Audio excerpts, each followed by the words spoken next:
Amen. Nous bénissons le nom de notre Père, notre Seigneur Jésus-Christ, pour ce privilège que nous avons de nous retrouver encore ici ce soir. Nous débutons la deuxième semaine de notre série et pendant la première semaine, nous avons vu des grands points sur le royaume de Dieu.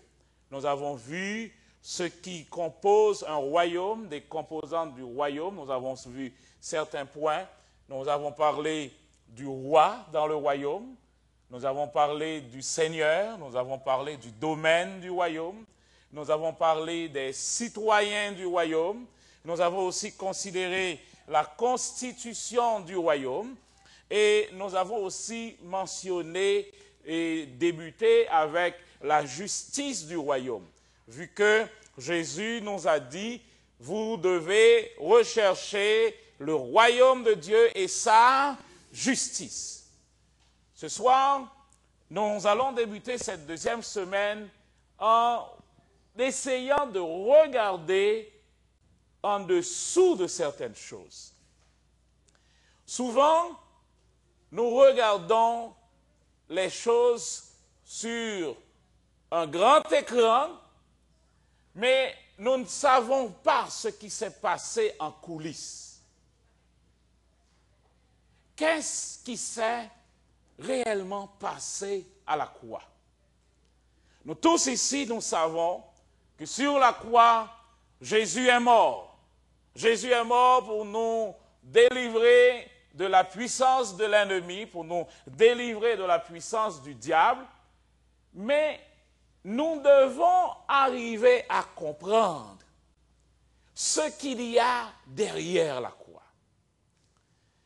Et c'est là un message que vous devez non seulement écouter, mais réécouter jusqu'à ce que ce message arrive à atteindre notre cœur. Qu'est-ce qui s'est réellement passé à la croix? Qu'est-ce qu'il y a derrière la croix? Derrière ce qu'on voit généralement. 1 Corinthiens 1er, 18 nous dit que la prédication de la croix est une folie pour ceux qui périssent, mais pour nous qui sommes sauvés. J'aime le texte. Le texte parle de nous qui sommes sauvés. Amen. Il parle de nous tous ici ce soir. Alléluia. Amen. Nous tous qui sommes sauvés. Est-ce que vous savez comment vous êtes sauvés? Oui, par le sang de Jésus. Mais il y a quelque chose qui s'est passé et c'est ce qui est important. Vous devez nous dire comment vous êtes sauvés. Vous êtes sauvés parce que vous êtes entrés dans le royaume de Dieu. Mais comment on est entré dans le royaume? Si tu confesses de ta bouche le Seigneur Jésus, et si tu crois dans ton cœur que Dieu l'a ressuscité des morts, tu seras sauvé. Est-ce que vous avez déjà fait ça dans votre vie? Amen. Donc quand le texte dit, pour nous qui sommes sauvés, nous savons de quoi le texte parle là maintenant. Mais pour nous qui sommes sauvés, elle est une puissance de Dieu. Amen. Donc, la croix est une folie pour certains, mais pour nous, c'est la puissance de Dieu. Amen. Donc, il est important d'aller en dessous pour voir pourquoi l'apôtre dit que la croix, alors que la croix, visiblement, c'est la mort. La croix, c'est la mort. Comment l'apôtre a pu dire que la mort, la croix, c'est la puissance de Dieu? Quelle est cette puissance qui passe par la mort pour détruire la mort? Qu'est-ce qui donc s'est arrivé? Qu'est-ce qui s'est passé derrière la croix? Ce qui est arrivé à Adam, alors que Adam, qui représentait la race humaine, a péché, qu'est-ce que Adam a fait? Par son péché, il a fait que la vie devienne la mort, que la santé devienne la maladie, que que la richesse devient la pauvreté. Et nous tous, nous sommes nés d'emblée sur l'autoroute du péché. En entrant dans ce monde, nous empruntons inévitablement l'autoroute du péché. L'apôtre Paul nous dit dans Romains chapitre 5, car par un seul homme, le péché est entré dans le monde, et par le péché, la mort et toutes ses acolytes, maladie, toute dépression, oppression, toutes.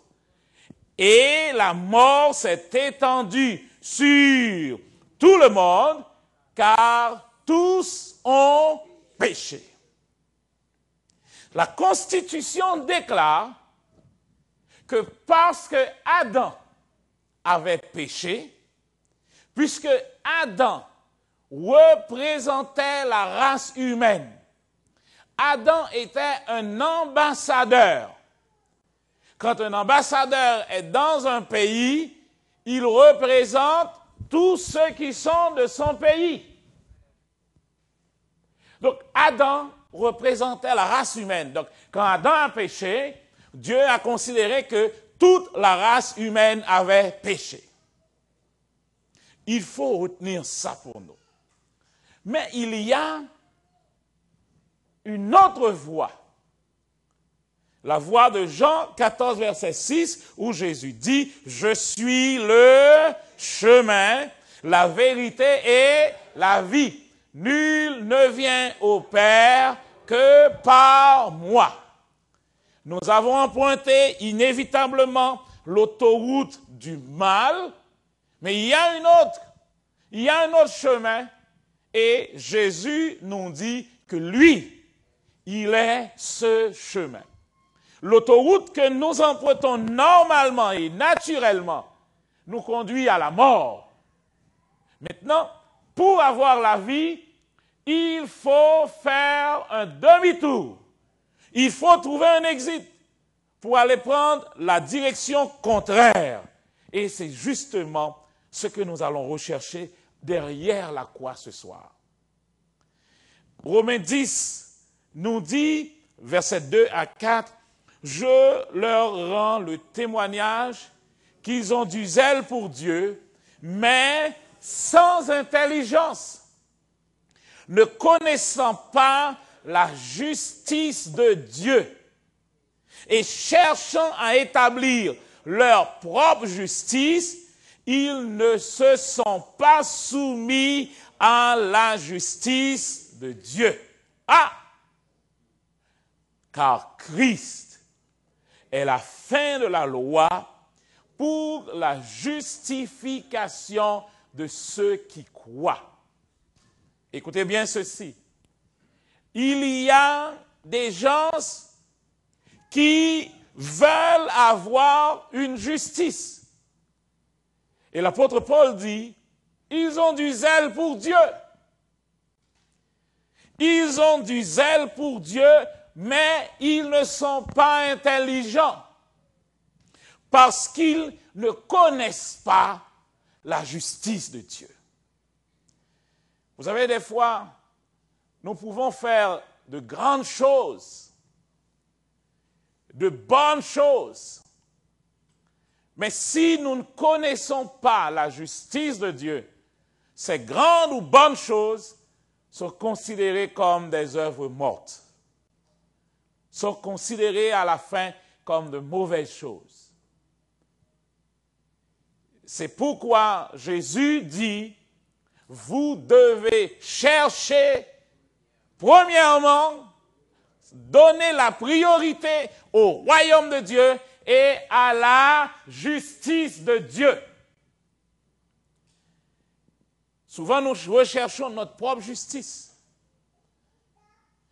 Nous voulons être corrects devant Dieu par ce que nous faisons. Mais Dieu a établi sa justice.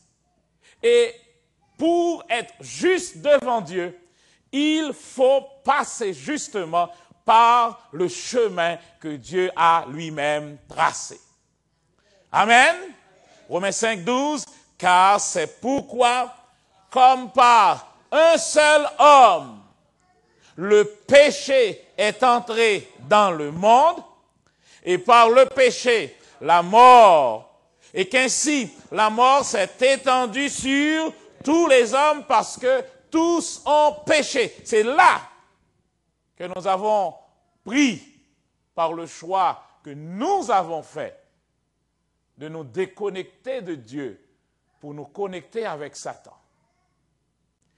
Verset 17, si par l'offense d'un seul, la mort a régné par lui seul, à combien plus forte raison ceux qui reçoivent l'abondance de la grâce et du don de la justice régneront-ils dans la vie par Jésus-Christ lui seul. C'est un verset que beaucoup n'arrivent pas à accepter aujourd'hui encore. Je vais vous poser une question. Pourquoi je dis aujourd'hui que je suis pécheur? Et vous allez me dire, c'est parce que quoi? Adam avait péché. C'est naturel que nous acceptons que nous mourons aujourd'hui, que nous avons tous ces problèmes parce que Adam avait péché. Vous êtes d'accord là? Nous sommes d'accord? Lui fait frère dedans? Nous frères? On va faire nos camper pour nous faire un petit mouvement, non? Vous allez me dire, c'est parce que Adam avait péché, oui ou non? Oui. Mais le texte dit quelque chose. À plus forte raison. Cela veut dire que c'est le même principe. Le même principe est là. Si je n'étais pas en Éden, aujourd'hui, je dis que je meurs parce que Adam avait péché. Je n'étais pas là. J'accepte que j'étais un Adam. Le texte me dit, c'est le même principe.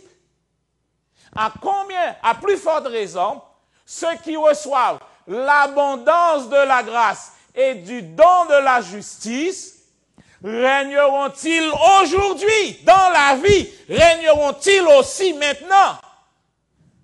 Par Jésus-Christ lui seul.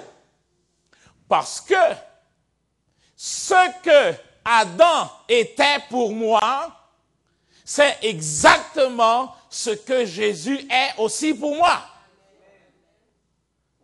Si nous voulons comprendre le principe, ça, nous allons comprendre tout ce message-là. Ainsi donc, comme par une seule offense, la condamnation a atteint qui? Tous les hommes.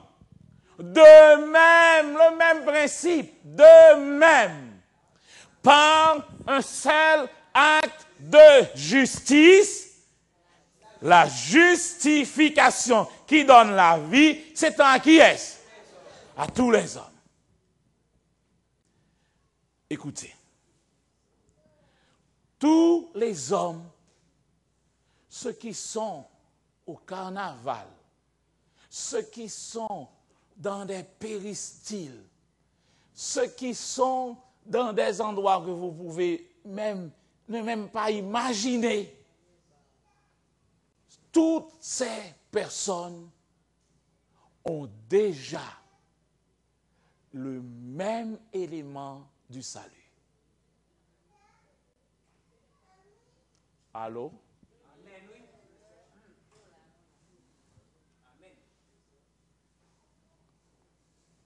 Je vais vous dire une chose. À partir de ce qui s'est fait là, il n'y aura pas dans l'enfer quelqu'un qui viendra parce qu'il est un voleur,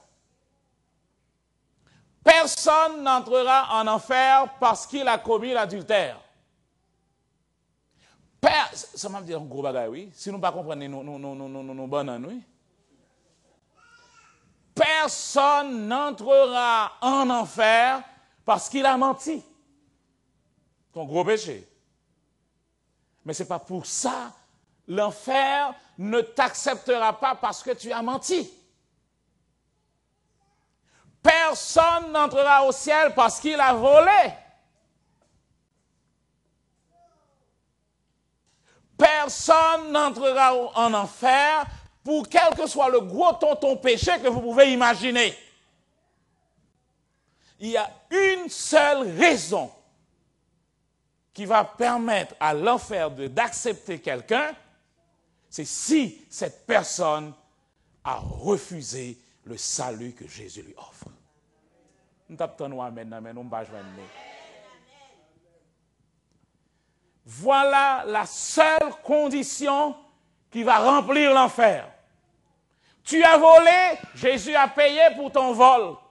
Tu as menti, il a payé pour ton mensonge. Quel que soit ce que tu as fait, quel que soit ce que tu as fait, le texte me dit que Jésus a déjà payé pour ça. Donc la seule chose qui va vous donner la carte blanche pour l'enfer, c'est si vous avez refusé la grâce de Dieu. Par un seul homme, le péché est entré. Mais par un seul aussi, la grâce est venue. Donc par conséquent, ce que j'ai à faire, c'est d'accepter cette grâce, de m'identifier à ce Jésus. M'identifier à Jésus au point que, on pourrait dire comme l'apôtre Paul, j'ai été crucifié avec Christ. Je m'identifie à Christ. Tout comme je m'identifiais à Adam. Maintenant, je suis en Christ. L'enfer n'aura aucun pouvoir sur moi. Amen. Même si je passe devant l'enfer, l'enfer ne m'acceptera pas parce que je suis en Christ. Amen. Car comme par la désobéissance d'un seul homme, beaucoup ont été rendus pécheurs, de même, par l'obéissance d'un seul, beaucoup sont rendus justes. Voilà un mot qui apparaît, le mot juste. La justice de Dieu, c'est quoi? C'est pouvoir se présenter devant notre Père Céleste sans aucun sentiment de culpabilité ou d'infériorité.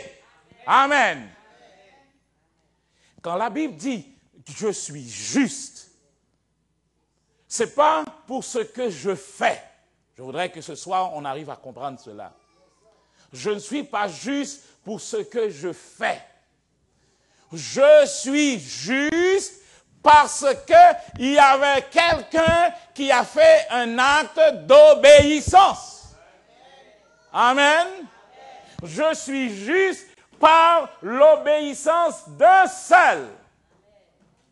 Et quand je m'identifie à cette personne, quand je prends sa grâce, automatiquement, quand Dieu me regarde, il ne voit plus mes péchés, mais il voit Jésus. Amen.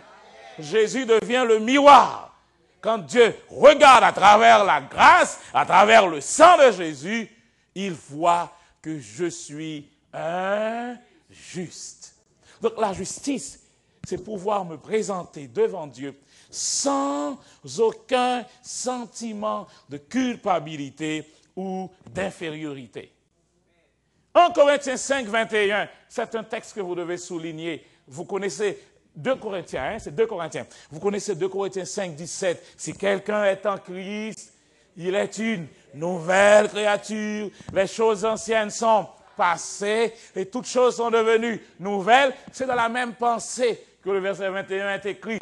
Paul dit, celui qui n'a point connu le péché, il l'a fait devenir péché pour nous, afin que nous devenions en lui justice de Dieu. Ah, Jésus dit, cherchez premièrement le royaume de Dieu et la justice de Dieu. Et qu'est-ce qui nous a révélé là ce soir? La justice de Dieu, on le trouve en Jésus. Oh, oh, oh. Donc, ce que Jésus a fait, l'acte que Jésus a posé sur la croix, a fait de moi un juste. Dieu a fait un transfert. Il a transféré. Est-ce que Jésus avait péché? Non. Donc c'est par la foi que Dieu a mis tous les péchés sur Jésus. Nous allons comprendre, non? C'est par la foi que Dieu a pris tous nos péchés. Dieu a dit, bon, ok, tout est sur Jésus. C'est à ce moment que Jésus a crié, Père, pourquoi m'as-tu abandonné? Mais c'est aussi par la foi que Dieu a pris la justice de Jésus et il l'a placée sur nous. C'est ce que nous devons accepter. Amen. Amen.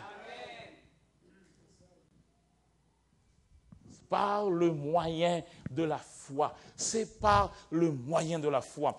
Or, c'est par lui que vous êtes en Jésus-Christ, lequel, de par Dieu, a été fait pour nous sagesse, justice et sanctification et rédemption, afin, comme il est écrit, que celui qui se glorifie dans le Seigneur. Amen. C'est pourquoi nous pouvons chanter. Ce soir, vous avez vu, nous avons chanté des chants de victoire. Nous avons chanté sur des chants de résurrection. Christ est ressuscité. Amen. Donc, notre glorification, si nous devons nous glorifier, nous le faisons dans le Seigneur parce que Jésus est devenu notre justice. Amen. Ah. Ô mort, où est ta victoire? Ô mort, où est ton aiguillon? L'aiguillon de la mort, c'est le péché. Et la puissance du péché, c'est la loi. Ô mort, où est ta victoire? Il y a un principe qui est caché là. On cherche des choses cachées, vous êtes d'accord? Vous voulez aller avec moi là? On va creuser quelque chose ici. Qu'est-ce qui permet à la mort d'atteindre quelqu'un? Le péché. L'aiguillon de la mort, aiguillon c'est une aiguille. L'aiguille qui peut me piquer pour mourir, c'est le péché. Cela veut dire quoi? Sans le péché, quelqu'un ne peut pas mourir. Qu'est-ce qui vous est venu à l'esprit automatiquement? Est-ce que Jésus pouvait mourir? Oh oh. En avant, non, en fouillez. Est-ce que Jésus pouvait mourir? L'aiguillon de la mort, c'est quoi? Le péché. Donc, le péché ne peut pas piquer Jésus. Ou du moins, la mort ne peut pas piquer Jésus. Parce que pour que la mort pique, il faut l'aiguille. L'aiguille, c'est quoi? Le péché. Or, Jésus n'a pas péché. Il a dit, qui de vous peut m'accuser de péché? Qui? Personne. Oh. Pourtant, les Juifs l'ont accusé. Les Juifs ont dit que Jésus transgressait le sabbat. Les Juifs ont accusé, mais Jésus dit carrément, vous, qui de vous peut me convaincre de péché? Qui? Personne. C'est pourquoi l'apôtre pourra dire plus tard, il a vécu comme nous Il a été tenté comme nous en toutes choses sans commettre de péché. L'aiguillon de la mort, c'est le péché. Jésus ne peut pas mourir.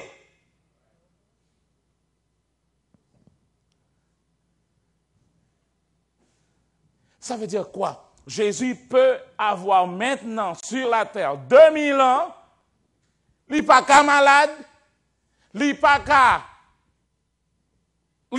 vivre faible, il n'est pas qu'à mourir. Il aurait 2000 ans, jeune, cool, jamais. Même genre, forever young. C'est pas ça, Blandy? L'aiguillon de la mort, c'est le péché. Alors, qu'est-ce qui s'est passé?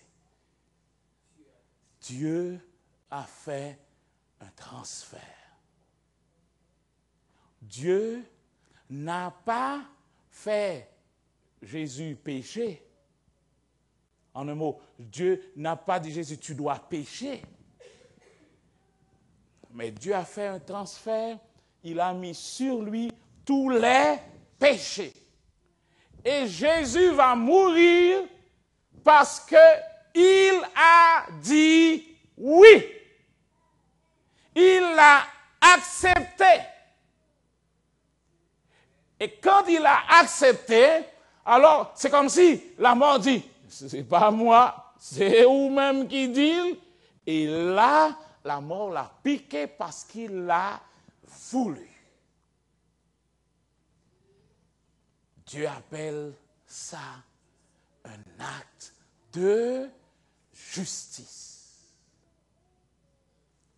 Et cet acte de justice fait que tous ceux qui étaient sous la malédiction, cette malédiction est tombée sur Jésus et nous qui étions sous la malédiction, nous sommes maintenant devenus sous la bénédiction. Amen.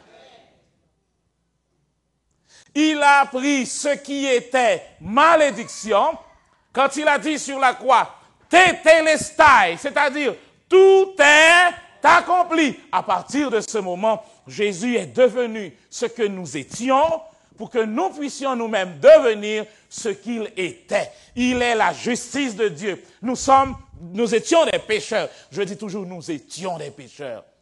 Et quand ce transfert, cet acte a été posé, le transfert s'est opéré, Dieu nous a pris comme étant des justes à la place de Jésus et il nous a maintenant donné accès à sa grâce.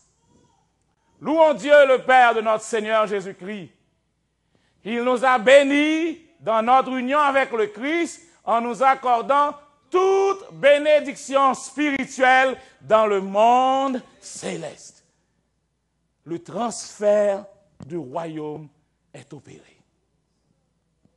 Par cet acte que Jésus a commis, Dieu maintenant peut faire le transfert du royaume des ténèbres au royaume de Jésus-Christ. Tous ceux qui connaissent Dieu peuvent maintenant dire « Je suis dans le royaume de Dieu » parce que à partir de l'acte de la croix, le transfert s'est opéré. Ceux qui ne connaissent pas Dieu sont sous la colère de Dieu. Il y a sur eux un jugement. Le mot jugement veut dire une sentence. Il y a une déclaration qui est faite.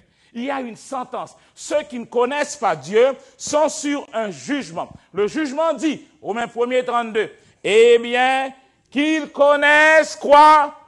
Le jugement de Dieu. Ce jugement déclare que tous ceux qui commettent les choses qui sont dans les versets plus hauts, non seulement ils les font, mais ils approuvent ceux qui les font, tout cela mérite, ils sont dignes de mort. L'aiguille peut les piquer parce qu'ils sont sous le jugement de Dieu. Et la Bible nous a donné, c'était quoi la malédiction de la loi. Et nous avons déjà étudié ceci ici, la malédiction de la loi, dans Genèse 20, dans Deutéronome 28, 1 à 14. Je ne vais pas lire tous ces textes, et je ne vais pas lire tous les textes. Et la malédiction de la loi, et il y a tellement de choses que vous devez voir. En résumé, il y a 3 choses. Il y avait la maladie, toutes sortes de maladies, la pauvreté et la mort. La maladie, la pauvreté et la mort. Mais Christ, Galates 3:13, Christ nous a rachetés de la malédiction de la loi. Ça veut dire, il a pris pour nous la maladie, il a pris pour nous la pauvreté, et il a pris à notre place la mort. La mort définitive, la mort éternelle. Christ l'a prise et il nous a donné à la place de la mort la vie éternelle. Amen. J'ai un mot au tableau. C'est le mot rédemption.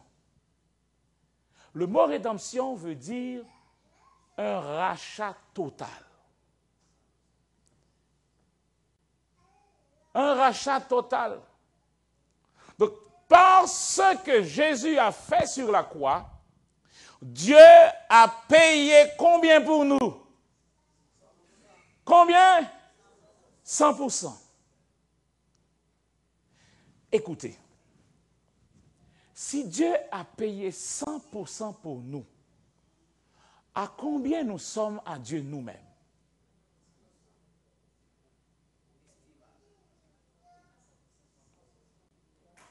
Nous pouvons comprendre. Combien bon Dieu payait pour moi? 100%. Donc, est-ce que je ne pas pour bon Dieu à 100%? Nous ne pouvons pas comprendre, non. Nous ne pouvons pas comprendre, non. Nous ne pouvons pas comprendre, non. Bon, je cherche un exemple, nous comprenons, bon, ici. Quel exemple nous comprenons? Nous achetons une machine. Nous achetons la carte de crédit, bah oui. Nous d'accord avec? Grand frère passé, là, la compagnie, il dit, je paye full dette pour petit frère là. Maintenant, machine, ça, à combien de pourcentage il est pour moi?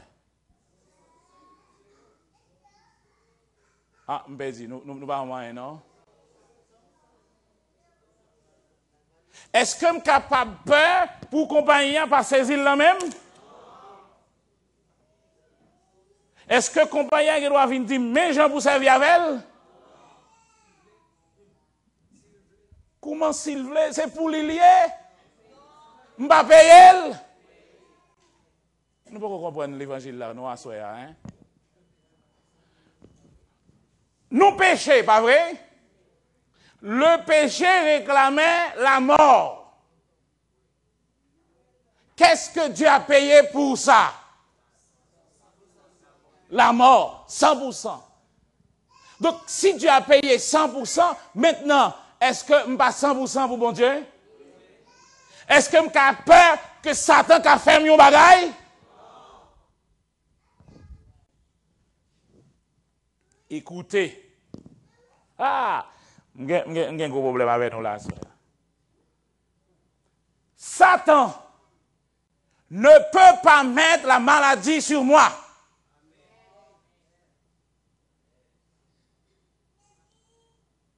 Allô? On va entrer dans le détail, nous frette. On te dit 100%, on dit oui, 100%, pour nous aller dans le détail, nous frette. Donc, croisez bras nous. 100% sous la malédiction de la loi, Satan pouvait mettre la maladie sur Job. Et bien, Job Ariste. L'autre Job la Bible là. Avant la croix, il pouvait le faire. D'ailleurs, Dieu lui dit, fais ce que tu veux. Qu'est-ce qu'il a fait? Il mettait sous lui la pauvreté. Il prend tout ça, rien. Il a mis sur lui la maladie. Mais Dieu lui dit, attention, vous voyez, son âme là, ou pas rien à voir à ça. Mais il a détruit toute sa famille. Mais aujourd'hui, à partir de la croix, Satan ne peut pas mettre la maladie sur personne. Tous ceux qui sont en Jésus-Christ sont maintenant sous le couvert de la grâce. Romains 8 nous dit, il n'y a plus de condamnation, de jugement, de malédiction sur ceux qui sont en Jésus-Christ. Amen. Satan, nous ne comprenons, non. Satan n'a aucun pouvoir légal pour mettre maladie sur moi. Donc, si vous avez une maladie, c'est pour camper dire, hey, ou trompez, oui, mettre là. Ou trompez, parce que je suis en Jésus-Christ. Amen. Je suis en Jésus-Christ. Ou trompez, et il a le droit de partir. All together now. Ancien monde yo comprendre. Qu'est-ce qui s'est réellement passé à la croix? À la croix, c'est pas seulement Jésus est mort pour nos péchés, mais à la croix, Jésus a payé toutes les factures de nos maladies. Amen. À la croix, Jésus a enlevé toute notre pauvreté. Et à la croix, il y a un transfert de la mort à la vie qui s'est opéré. Tout ça s'est passé derrière la croix, dans les coulisses de la croix. C'est ce que vous devez savoir. Est-ce que Jésus a pardonné mes péchés quand je l'accepte? Amen ou pas amen? Et est-ce que quand j'accepte Jésus, je suis aussi guéri? Parce que c'est le même paquet. La grâce de Dieu est venue en paquet. Dans ce paquet, il y a la guérison, il y a la richesse sous tous les points, et il y a la vie. Donc, quand j'accepte Jésus comme mon Seigneur et mon Sauveur, j'accepte aussi la santé divine. J'accepte aussi la richesse divine. J'accepte aussi la vie de Dieu. Tout ça, c'est parce que je suis à 100% à Dieu. Amen. Si quelqu'un est en Christ, il est une nouvelle créature. Les choses anciennes sont toutes passées. Voici toutes choses sont devenues nouvelles. Et tout cela vient de Dieu qui nous a réconciliés avec lui par Christ. Et nous a donné à nous aussi le ministère de la réconciliation. Il y a Marie dans la salle là? Pas de Marie là? Ce n'est pas mon qui est les maris. Est-ce qu'il y a des hommes mariés ici, des maris? Nous connaissons Marie? Non, ce n'est pas Maria. Marie ou facha madame? Rien pas passé. Nous connaissons ça me dit, pas vrai?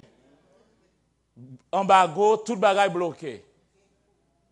Mais maintenant, il y a ce que nous appelons la réconciliation. Est-ce qu'il y a un embargo encore? Non. Tout embargo volé. Créole parler, créole comprendre. La Bible dit, nous avons été réconciliés avec Dieu. Donc, il n'y a entre moi et Dieu aucun embargo.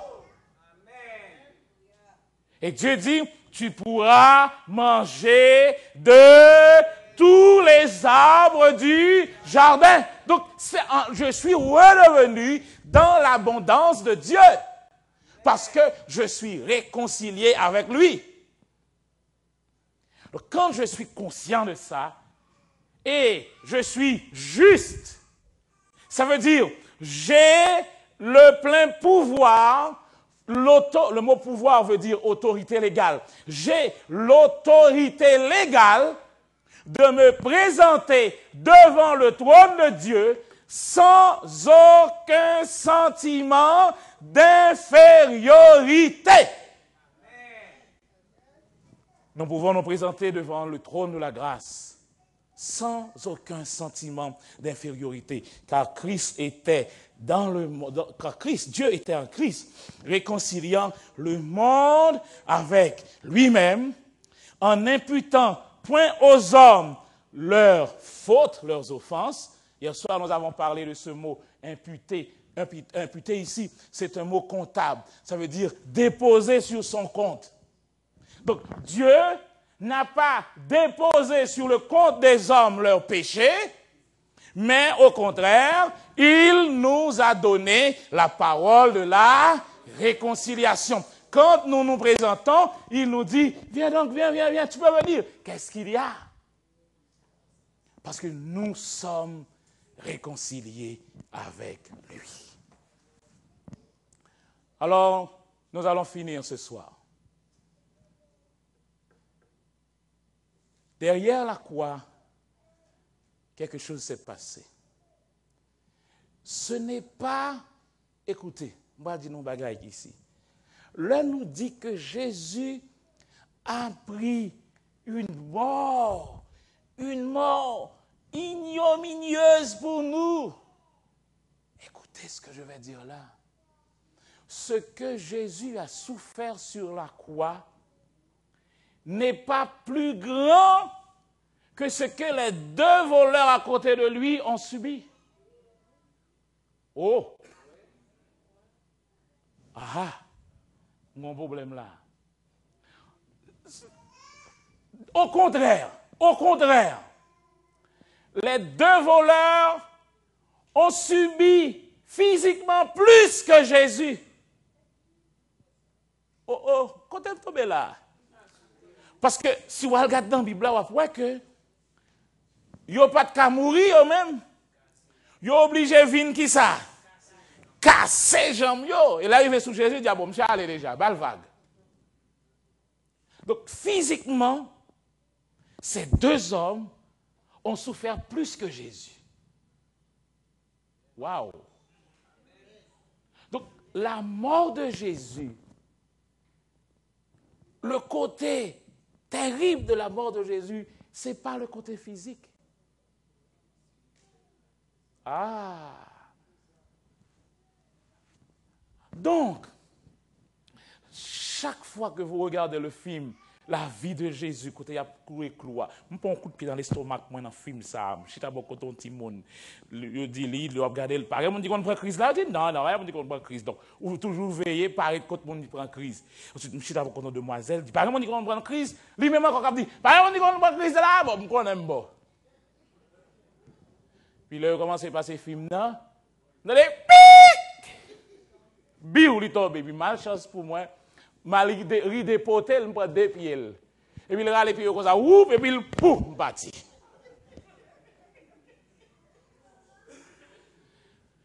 C'est pas physiquement que Jésus a souffert tellement pour nous. Donc, vous criez, vous pleurez, c'est pas ça du tout.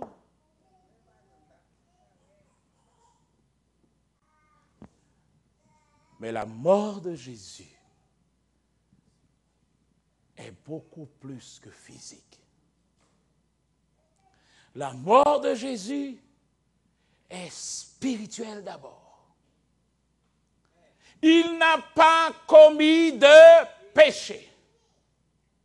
Et d'ailleurs, sur la croix, l'autre a dit, nous, n'a payé, ça nous fait. Mais lui, il a, pas pour ça le fait, il a reconnu le Sauveur. Et c'est pour ça que Jésus dit, Oula, je te le dis aujourd'hui, tu seras avec moi dans le paradis.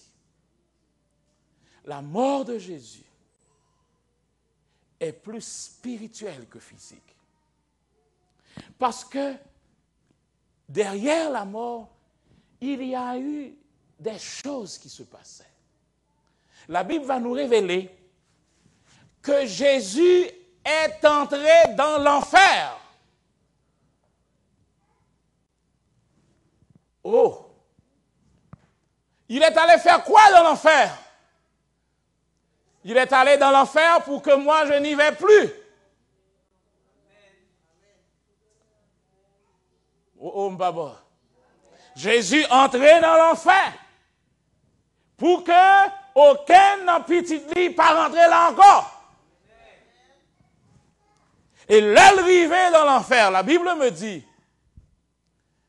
il y a quelque chose qui s'est passé. Satan avait dans sa main la clé de la mort et du séjour des morts. Et il cachait dans l'abîme, dans l'enfer. Ah! Jésus t'a fait le promesse là, oui, en Éden.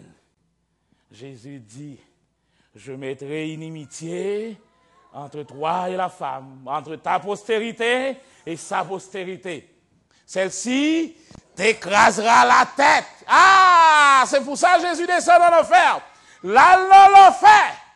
Oh, nous paie. Moi, je connais nous paie qu'on y a. Mais la Bible me dit, Christ est descendu aux enfers. Et qu'est-ce qu'il a fait là-bas? Il dit, ouais, Satan sous trône, il dit, hey, mette là. Gon bagay qui le monde vient chercher. Amen. Je suis venu aujourd'hui pour prendre quelque chose. Satan dit, oh, comment on fait venir là? Il dit exactement, j'en connais, à me venir. Je suis mort. Le salaire du péché, c'est la mort. Me payer. Et maintenant, ça, la mort là, bah moi un petit papa.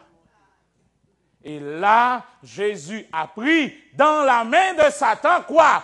La clé de la mort et du séjour des morts. C'est pourquoi dans l'Apocalypse, il peut dire, je suis celui qui tient la clé de la mort et du séjour des morts. Amen.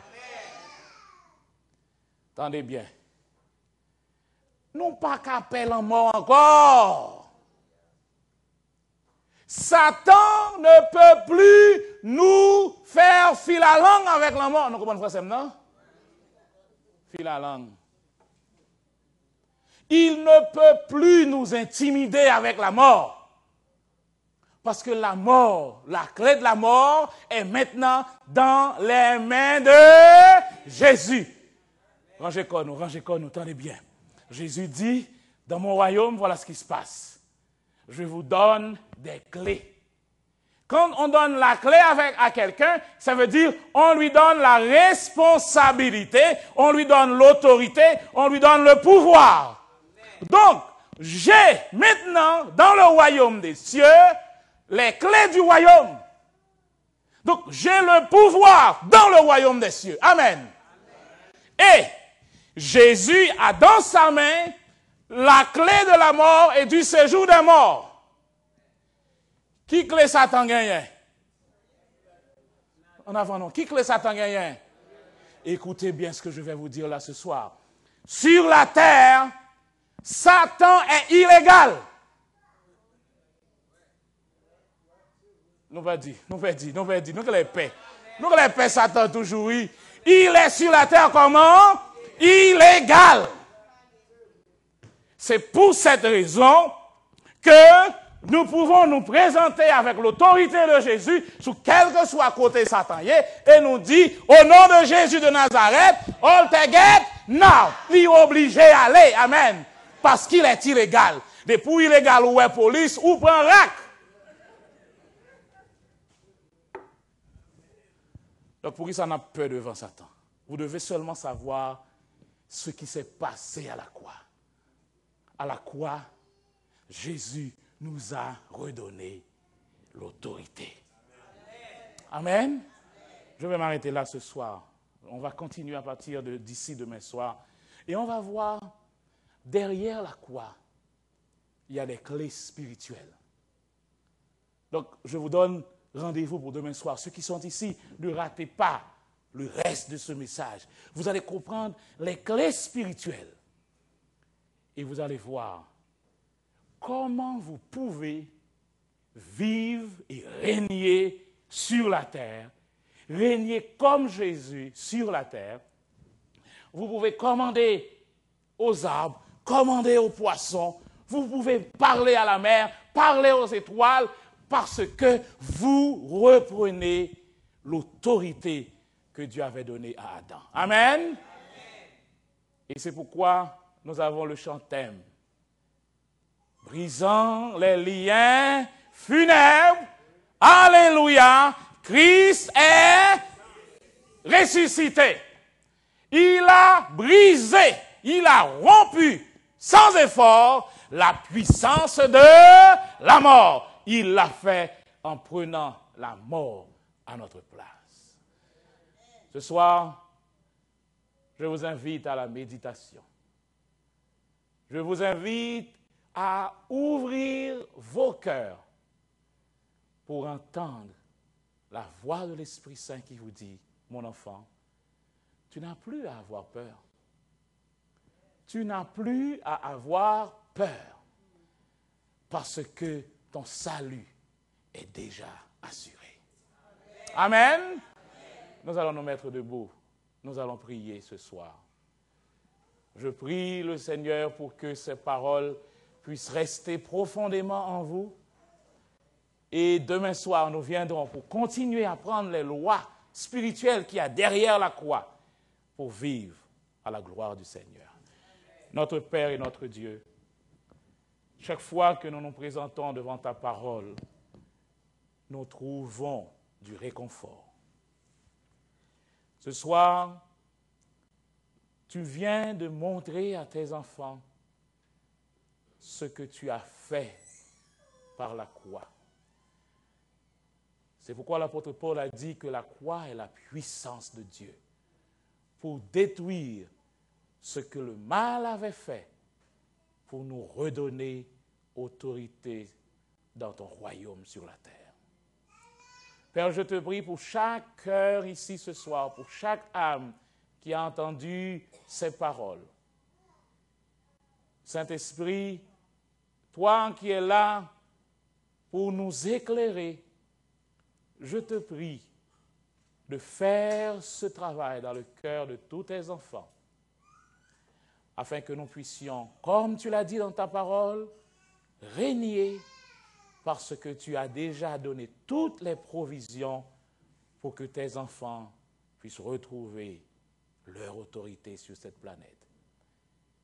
Que tu nous renvoies avec ta grâce et ta paix, que demain, tes enfants puissent revenir encore pour prendre les messages que toi-même tu as pour eux, pour les délivrer.